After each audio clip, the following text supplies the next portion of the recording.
وكان حب رسول الله قد علموا من الخلائق لم يعدل به رجلا۔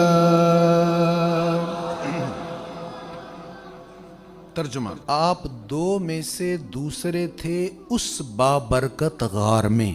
حضرت ابو بکر صدیق دو میں سے دوسرے تھے اس بابرکت غار میں، اور دشمن نے اس کے ارد گرد چکر لگایا جب وہ پہاڑ پر چڑھا۔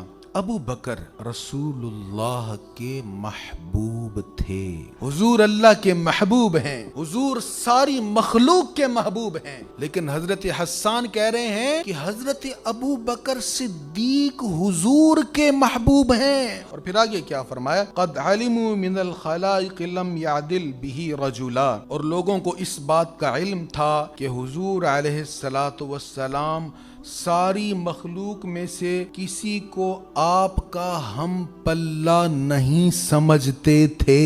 اب یہاں دو بڑی اہم باتیں۔ حضرت حسان نے اس کلام میں کہا کہ حضور علیہ السلام کسی کو ابو بکر کے برابر بھی نہیں سمجھتے، اور پھر کیا کہا؟ ابو بکر حضور کے محبوب ہیں۔ امام حاکم نے مستدرک میں، ابن عبد البر نے استیعاب میں، اور امام سیوطی نے تاریخ الخلفاء میں اس حدیث کو لکھا ہے کہ جب انہوں نے یہ اشعار پڑھے تو کیا ہوا؟ یہ جملہ مجھے بڑا اچھا لگا، اور میں آج اس کو بار بار پڑھتا اور پڑھ کے خوش ہوتا رہا، اور میں چاہوں گا آپ بھی یہ جملہ سن کر خوش ہو جائیے۔ فتبسم رسول اللہ،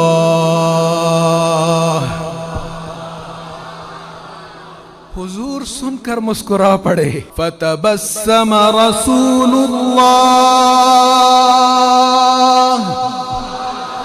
فتبسم رسول اللہ، فتبسم رسول اللہ،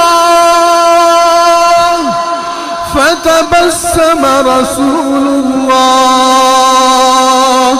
فتبسم رسول اللہ۔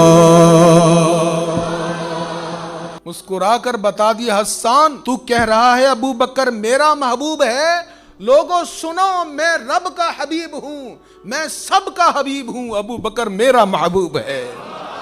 اور یہ بھی سن لو، میں مسکرا کر تمہیں بتا رہا ہوں کہ میری نظر میں اس کائنات میں نبیوں کے بعد ابو بکر سے بہتر کوئی نہیں ہے۔